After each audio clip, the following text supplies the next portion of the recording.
let you take it away, and I'm going to just pass out a few microphones in the process. Well, thanks everybody for sticking around. I think this is going to be a fascinating discussion. I want to start off asking Kim, the timing of this movie, when you were filming it, it was around this, it begins around Barack Obama's election, and I think we can all agree that the feeling of hopefulness or that change was imminent then, and now 2.5 years later is much different. And we've seen an explosion of animosity nationally about immigrant rights issues, immigration issues. Could you just talk about the differences maybe in the way immigration issues are presented in our political discourse and the way that you see them in places like Shelbyville, Tennessee? Yeah, that's a great question. Well, first of all, I just want to start by really, I haven't had a chance to sit publicly and thank all the people who were in this film, because it's a really big deal for a stranger to come to town and ask you to trust and share their thoughts with you and believe that they're not going to belittle you or so I just really want to express here that that's a really big thing and it's a real honor, and I feel blessed to continue these relationships. So I really want to just have one round of applause for these people.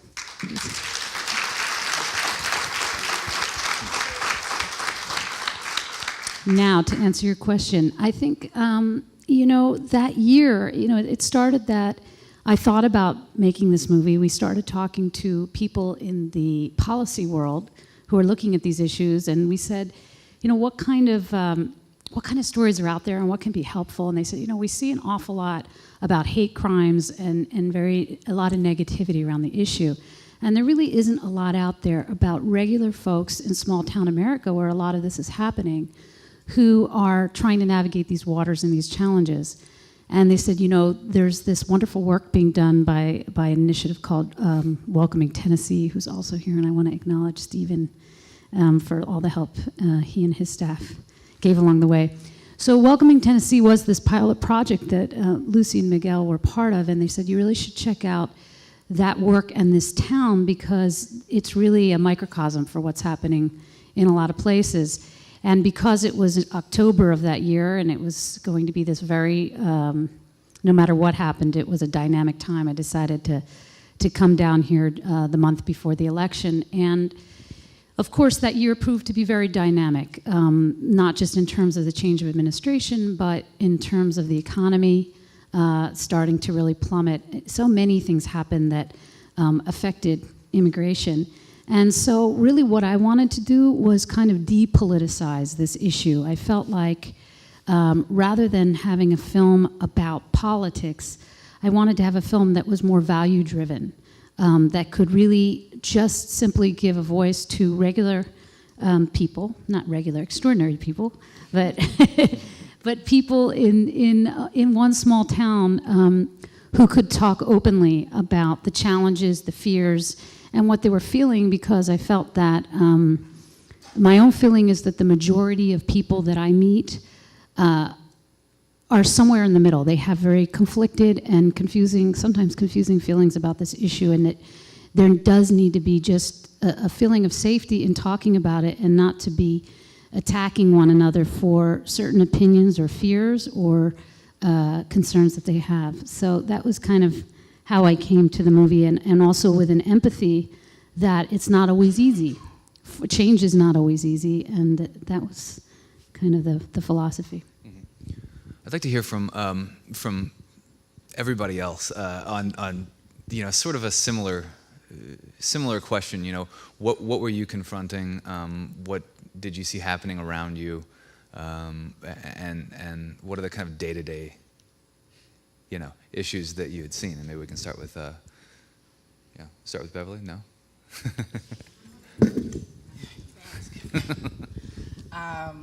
Since we've done the movie, things have quite differently changed. I've got, they warned me out. Let's put it like that. I'm not working. I'm a caterer without any clients, but it is what it is. The truth got out. I don't want people to be mistreated because of the color of their skins or their backgrounds. I've got my own tribe going on. I've got 8 grandchildren, Arabian, Puerto Rican, black, white, yellow, green. Those are my grandchildren. don't kick them just because you don't like the color of their skin. No. But Shelbyville, I mean, we've got 8 different cultures in Shelbyville, and it is what it is. We just have to speak and be kind. God made us. You know, none of us have control over who's breathing or why we're there. And they didn't show it, but at the end of the other film. Yes, I had to shorten it a little bit for the television version. But in all seriousness, I could have been that Somalian woman. Sade put out a song years ago, Somalian Woman. And, you know, I feel her. I remember that song, and I could understand that Somalian woman. All she wants to do is take care of kids, same as I want to do. And I'm not going to let anybody keep me from loving my kids. And, okay, I'm kind of emotional, but this film is, people are confused. You know, they don't understand what it really is about for me. And it's, just love everybody. Try to help them if you can, because they're here for a reason. God wouldn't allow it if he didn't want it. Miguel, I'd be curious to get your perspective, sort of a historical perspective, since you've lived through one wave of this in Shelbyville, one wave of, you know, I guess in the 90s when the Hispanic population boomed in Shelbyville, and now, if you could compare that time to what you see now. Back in 1992, when I came to Tennessee, I feel like I was welcome in Tennessee. My kids was, with probably the first Hispanics in our community. And I feel like we were just, you know, like anybody else. We don't feel any different than anybody else. But I think the change, like we hear in the movie, the change always brings some questions, you know, like we start seeing a lot of progress in the state of Tennessee, and more people start arriving, you know, for those jobs.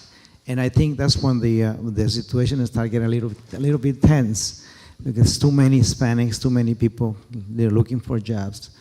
And I noticed the change because I was working with my pastor in Shelbyville. I was trying to help him because he was not able to speak Spanish, so I was helping him translate, you know, the service every Sunday. I remember we only have like 12 members back in 1992, and we only have a service once a month. So I asked my pastor, can you celebrate for us at least every 2 weeks? I help you. And then we noticed the increase in attendance to our service. And then we went from 2 weeks to a weekly, because from 12 people, we went to 100, 200, 800. So there was so many people. So then for me, I started getting into the necessity of being able to help those people, because there was a need not just in the church, there was a need in the community, you know, like translate at the schools, help them find a doctors, help them find somebody who ran a house, or things like that. So, you know, the necessity of welcome all these people was there. So that's how I get involved in this community, and until now we still do. But I noticed the change is also different than 18, 20 years ago. Miss Lucy, would you care to offer your perspective as well? Yes. Miguel and I were introduced to Welcoming Tennessee from Catalina Nieto and David LaBelle. And that was the first time that we had gotten involved with Turk. Turk is very interesting. They're with the immigration facilities to be able to help us with questions and answers we have with our newcomers. In the 1993, I believe, the Hispanic community started coming to Bedford County. I had worked for the school system 14 years. I was very blessed to be Miss Massengel's teacher's assistant. That's how I sort of started out at Southside. But I had been asked by the school system to be an ESL assistant. The Hispanics were coming in. School system didn't know how to deal with them. They didn't speak their language. So we started El Centro Latino, which was a coalition group started with Sarah Hunt, Mayor Geneva Smith, Ed Craig, and we were able to address the problems and the concerns of the community with the Latino community with El Centro. We ended up going through and asking how could we work with the people that were Hispanics, and we sort of felt like educating the, I don't like this microphone. Hold it a little further. Okay. Being able to educate the Caucasian community And Sarah Hunt is a member of the Presbyterian Church. She went to her minister. We did 6 weeks of, I think it was on Wednesdays, training and simulating them and our culture. I am a third generation of Mexican American, which means both of my parents are Mexicans, and I understand the ESL program because I came in non-English also into the school system, 14 of us into a Catholic school, so we felt sorry for the nuns, but they knew they were going to get another one of us. But I wanted to go into education. I did go back in when I was 50 years old, to go back and get my education. I did. I have a 4-year degree from MTSU, and my goal was to, when I was working with the students in the school system, I felt like I wasn't educated and equipped to really be able to provide as much as I wanted. So I do teach ESL classes. We do have a play group that's in honor of Miguel Gonzalez's son, Juan Pablo Gonzalez. We teach preschoolers how to function in the school system, so our teachers are able to teach all the children and not have to center their attention to the non-English students. But we're very blessed in Bedford County. When you see this documentary and all, I felt like we have had a lot of obstacles, but the people are so giving there. And I'm talking about the white community, the black community.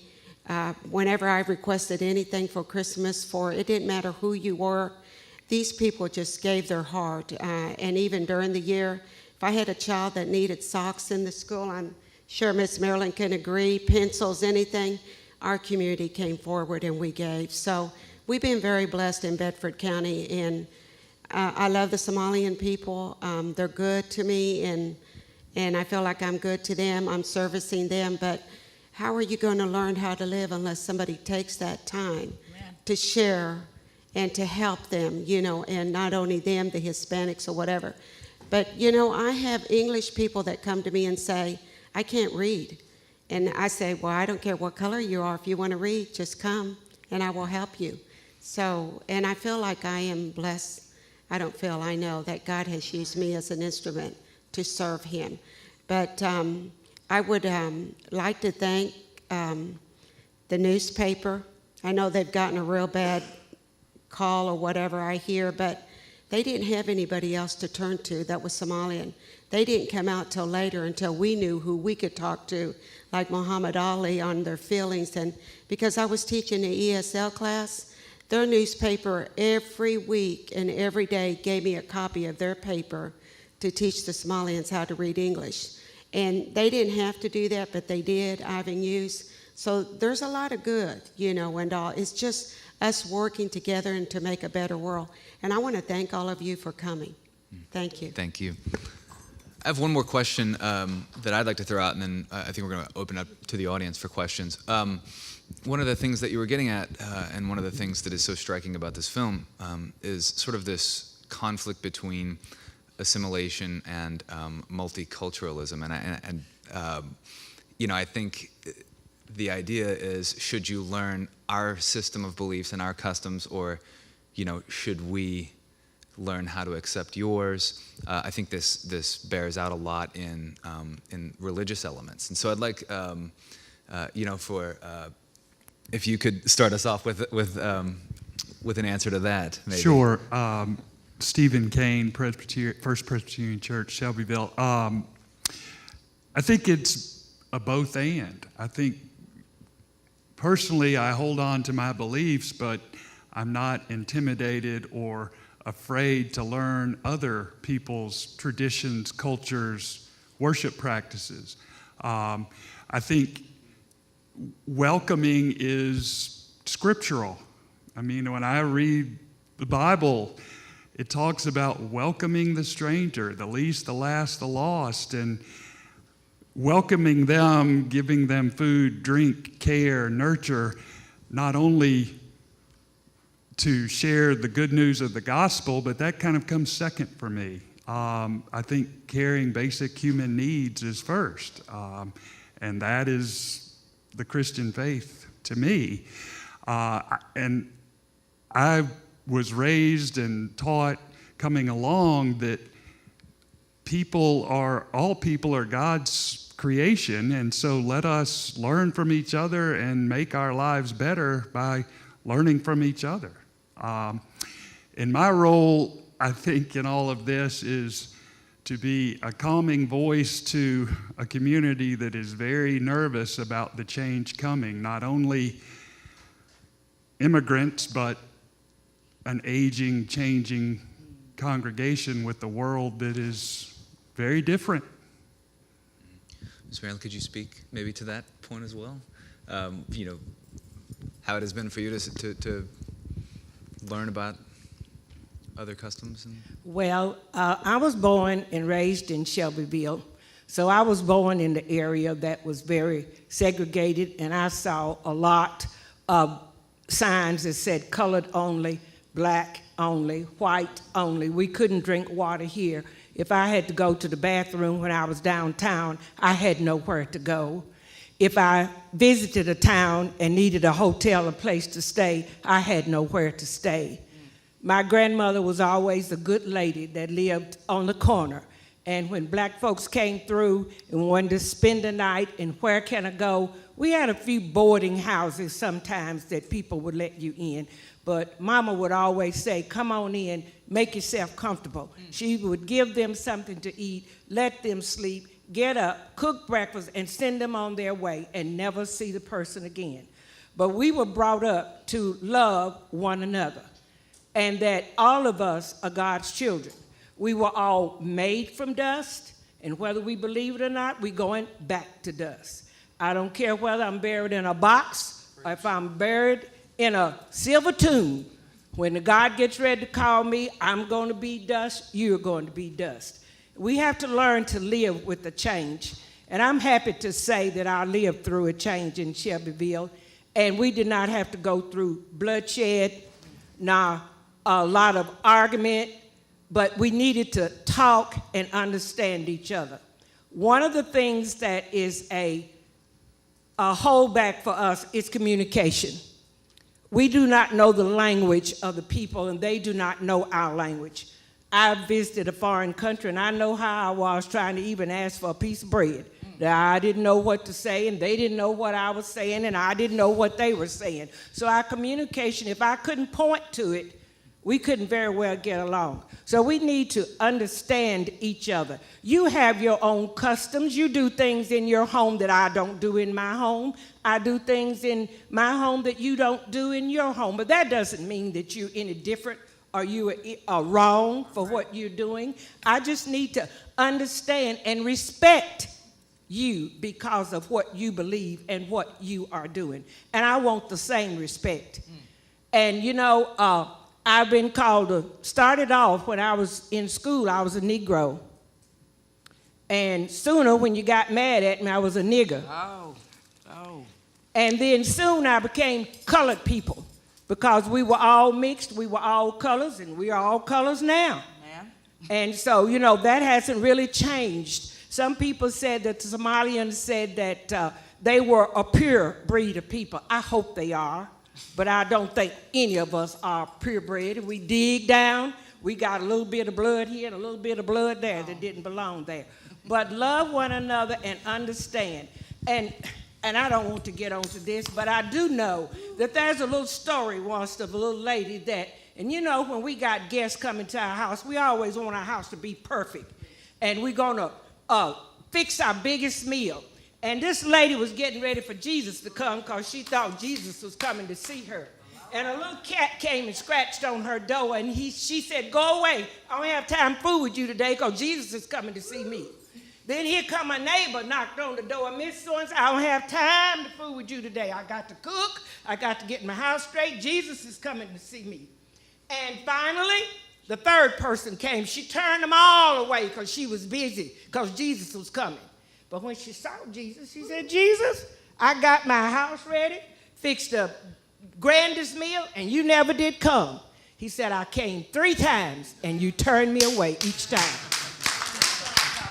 So we need to accept people as they are. Don't turn them away. Just try to understand them. And we'll all get along so much better if we will just do that. because as I always say, God didn't make no junk. And I know I'm not junky, and you're not junk either. So all the Somalians or the Hispanics, and Lord, I love Lucy to death as if she was one of my own sister. I only have one, but I'll claim her to be my second one. McGill has been very nice to me. The people that I have worked with, and I remember when we integrated schools, one of the principals said he didn't want so-and-so in their school because they was dark. Well, I was one of those dark ones. And I had my education just like everybody else had their education. And I wanted to educate children because I love children. And I wanted to see them do their best. But when this old black lady got in that classroom, she was one of the best teachers that's ever been in Bedford County. Amen. And it wasn't because I was black, it was because I understood people, I loved children, and I did what I could do to help. So let's try to make these people feel at home, wherever they are. If you go away from home, you know how it feels, to be on the outside, so to speak. So, it can be done. I've seen a whole lot of progress come along, and I thought I'd never live to see it, but I have. And I thank the Lord so much for it. So let's us all get together and keep on and make it United States be the country that we know that it is, and the country that we want it to be. I'm trying to give you my mic. I need a full picture. I don't need it. Thank you very much. Let's take some questions from the audience.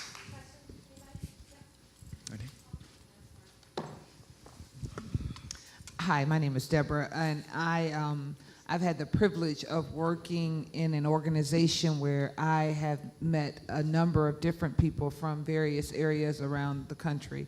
And one of the main concerns, as you pointed out so eloquently, I might add, is that we have a communication barrier. And I guess I'm directing this question to Mr. Gonzalez. Knowing that there is an issue with people, and I guess Ms. Lucy, because we have such a communication breakdown in trying to understand one another when we speak a different language. In the United States, we're here, we speak English, that's the primary language. So my question is, what do you see as a,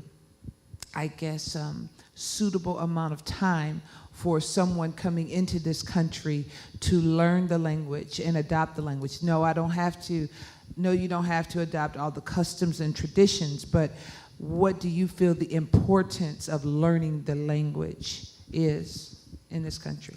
First, I want to say that I came from California. And when I was in California, there was a lot of opportunities in different areas like community college, high schools, church.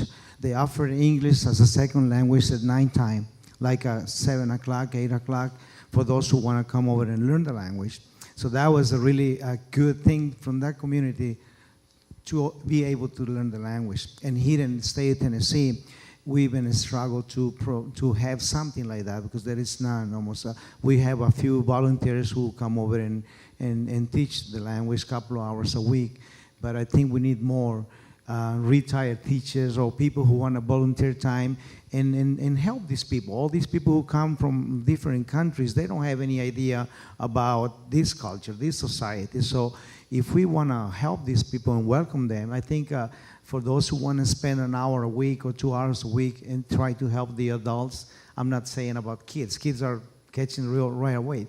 But the adults like me, it's really hard for us to adopt another language. Yes.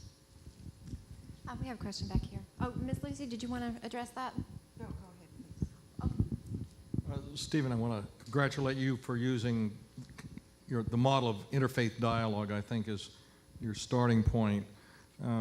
That is, I think, something in contrast to another approach which would see a starting point as trying to convert somebody of a different faith. And I think it's more profitable to use, let's start with interfaith dialogue about communicating and understanding. First of all, at Trinity Presbyterian Church, we're pressing that forward.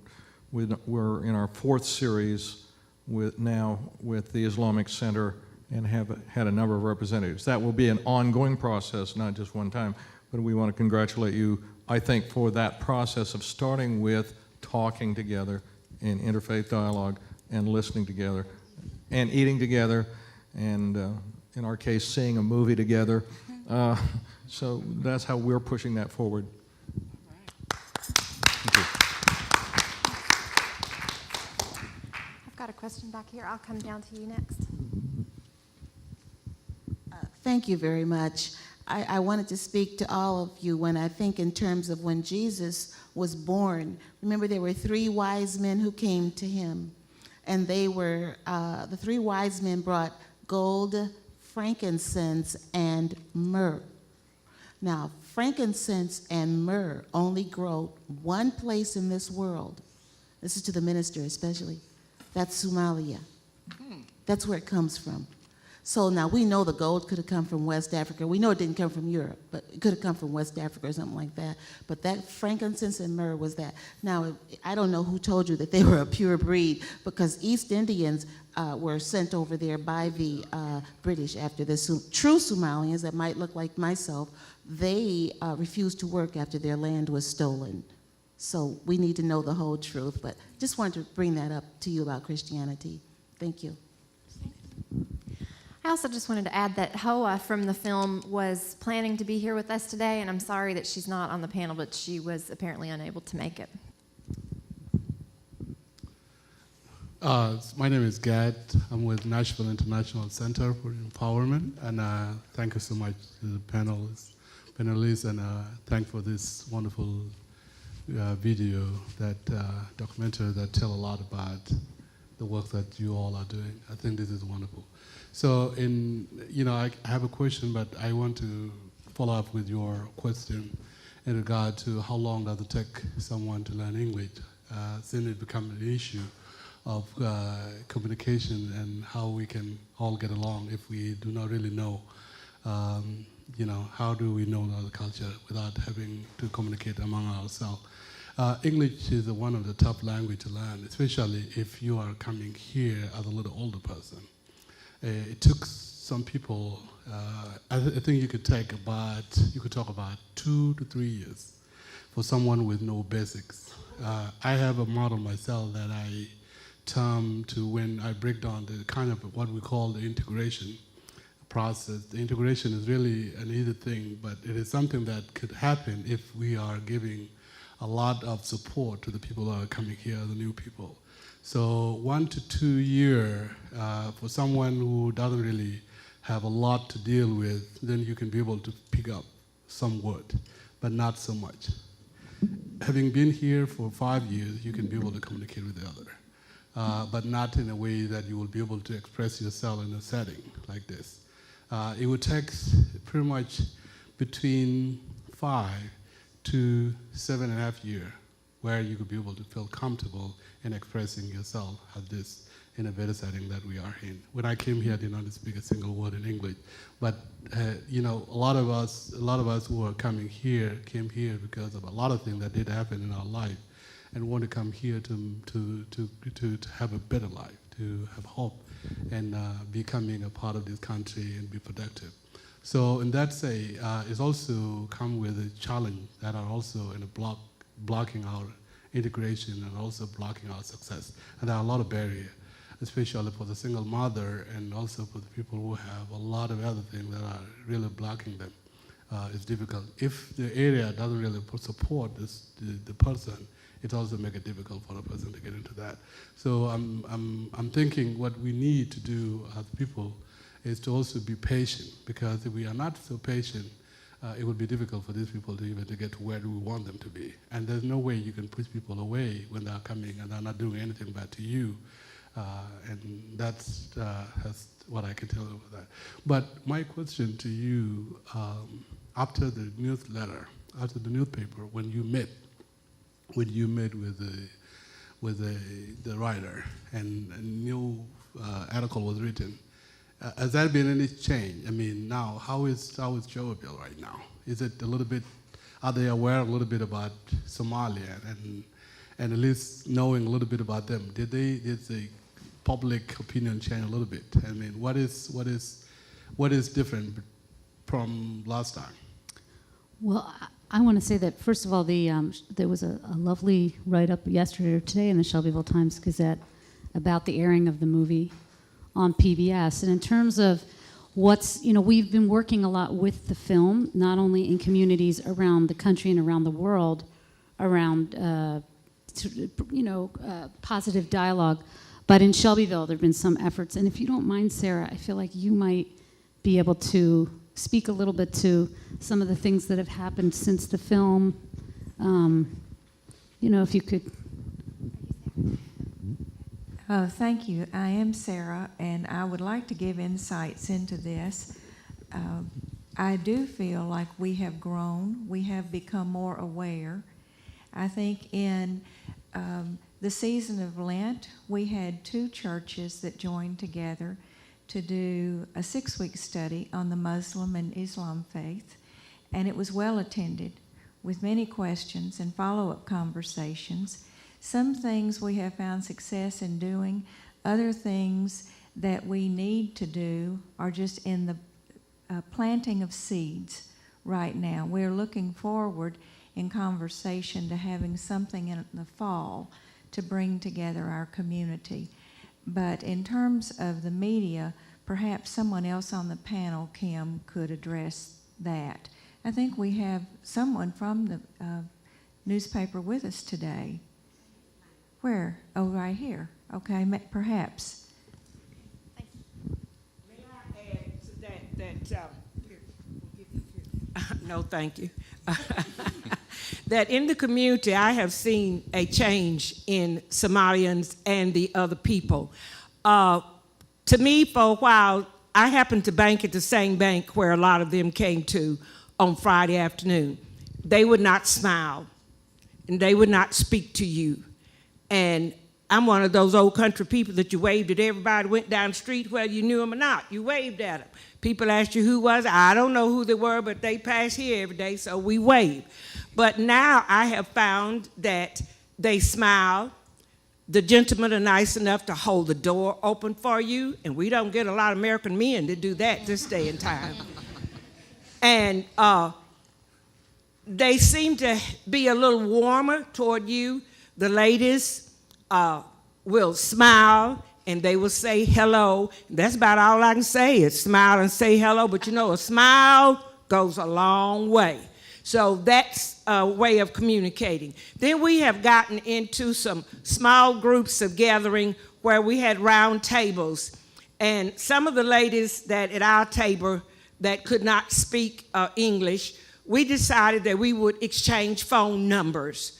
And they wrote their name and I wrote my name. And we said that we could call each other and say hello, if nothing but to say, I'm the lady that was at the table with you.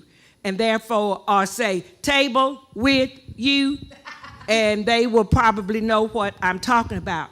And then we suggested a hope that soon that maybe with the children that we can get together as a family with my children, because mine's grown, I have to get my grandchildren, and let them play with each other and find out what games they like and what games they know that we don't know, what we know that they don't know, and play a little music, because music is a universal language.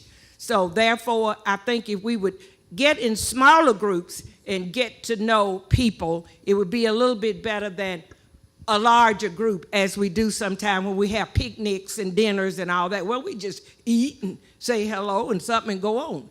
But if we get in a smaller groups, I think we can, and then that can spread. This group can spread to another or invite someone in this time that was not there last time, and then we will get to know more people and get to understand each other, and we can live together so much better. I think we had a couple of questions over here. A couple of questions, but one of them I'll start with is, the film is really dealing with the interpersonal level, but what has been the attitude towards the corporation that is bringing it? You came in more generalized migration, but the film states that, or it implies that the Somalians are there because of Tyson, because of the jobs. The Burmese are coming in. I'm just wondering, at least initially, what's the attitude towards, on a broader corporate level, to what's going on? Well, I'll start, and Lucy can continue. I'm going to answer couple of Tyson, I think they're like managers, supervisors at Tyson's. Oh, it's on. That's good. Okay, I think you can hear me. No, some people need this on my, sorry. We have people from Tyson's that I'm on committees. Is this on? Yeah. Okay. And I can tell you this, there's a little bit of misconception that somebody's bringing busloads of immigrants into Bedford County and dropping them off at Tyson's to get jobs. That's not so. It may have happened with the Guam people, but the Somalian community and the Latino community, they hear about jobs that are there, the opportunities and all, and they go to Tyson's and they apply at the employment service, just like you and I would. Tyson screens those, goes through them, picks the employees. I'm not sure how that's done. So I think that's a misconception that they do. We are very blessed to have Tyson's there. But also, when you see that film where those people are eating in my home, we are serving Tyson's chicken. And every time I teach a class, I tell the Somalians and the Hispanics, thank you for working at Tyson's because of you, we are able to enjoy the chicken that they work so hard for. Yeah, I did interview someone there. You know, there's 100 hours and you can only use so much. But I think there's a bigger issue that's interesting about, you know, if you take it into the national context, which is if people are finding their way to a place because of a particular factory, do they start to have some sense of responsibility toward I mean, one of the things that's been happening with the film that's interesting is I'm working with the State Department at having the town be an example of receiving communities in rural America for a lot of demographic change. And I think one of the things I've been saying is maybe more work needs to be done in the receiving community to give them a bit of a heads up. You know, maybe there's some work that can be...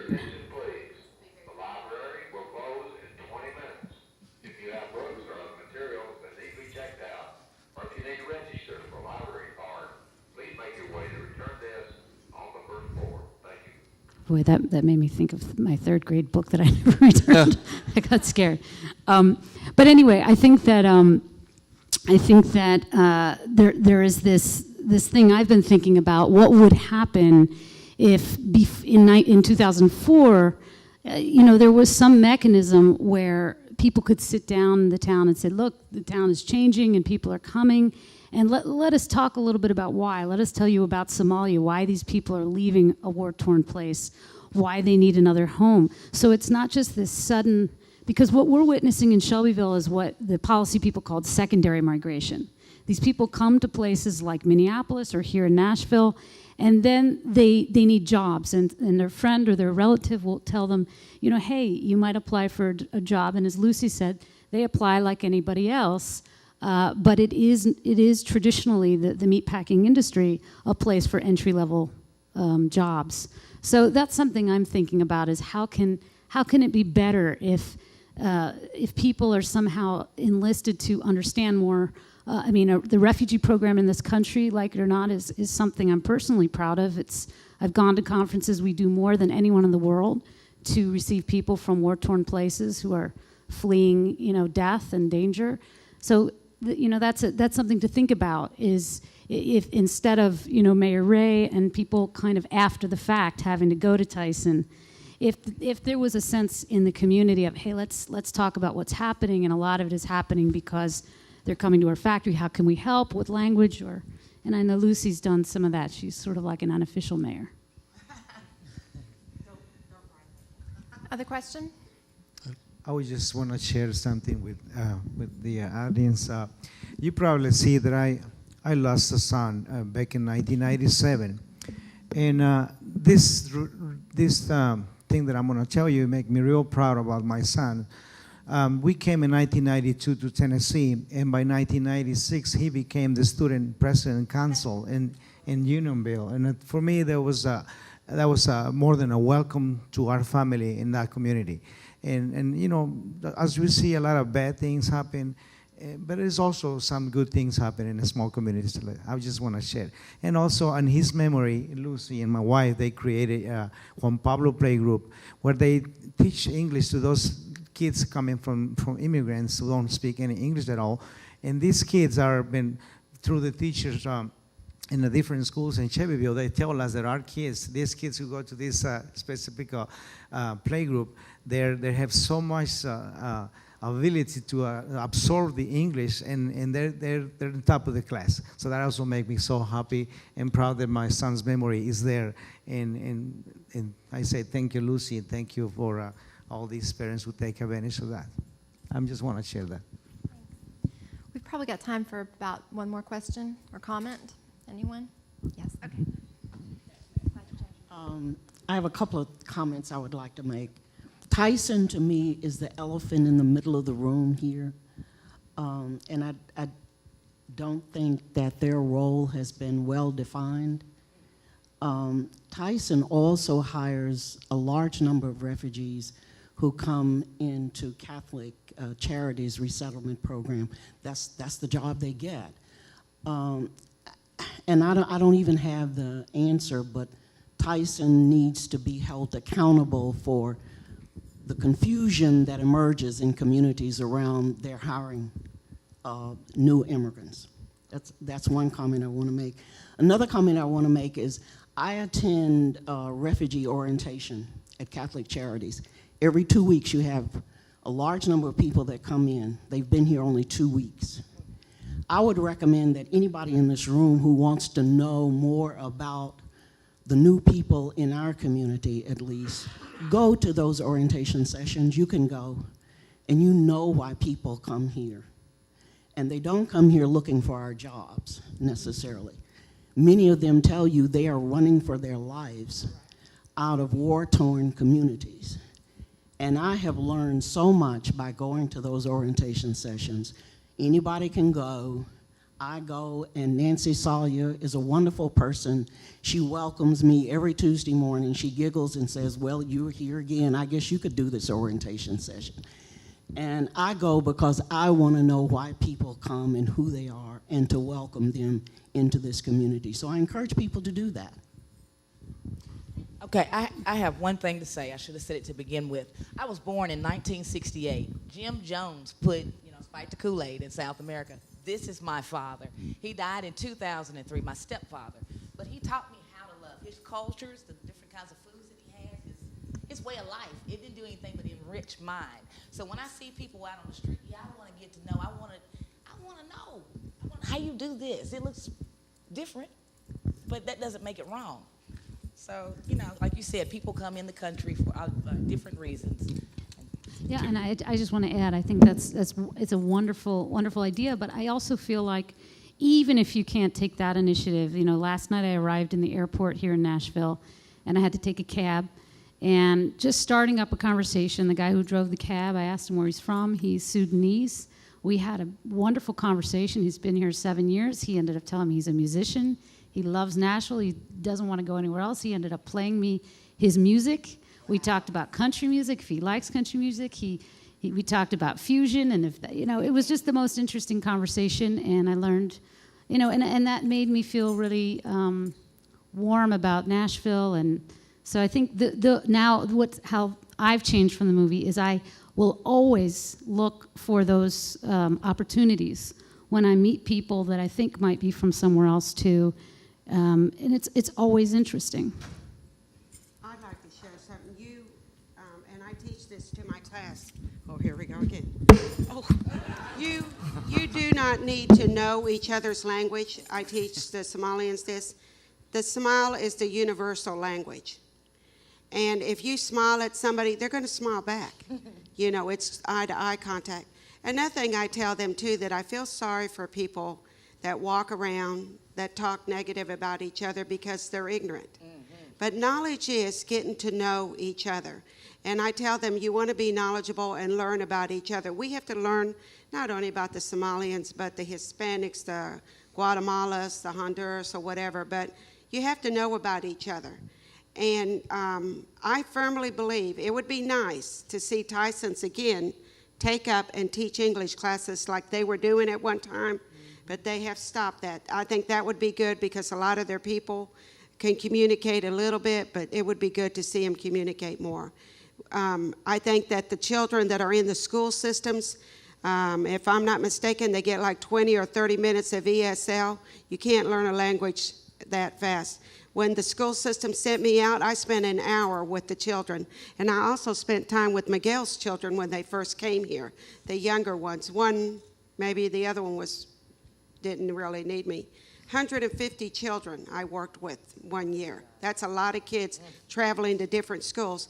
But I think that more ESL classes. I think there needs to be more classes as far as for preschoolers. There's a great need. I don't know where the Somalian children are going to get their English classes, but many of our children from the Juan Pablo Playgroup have ended up in the Magnet program.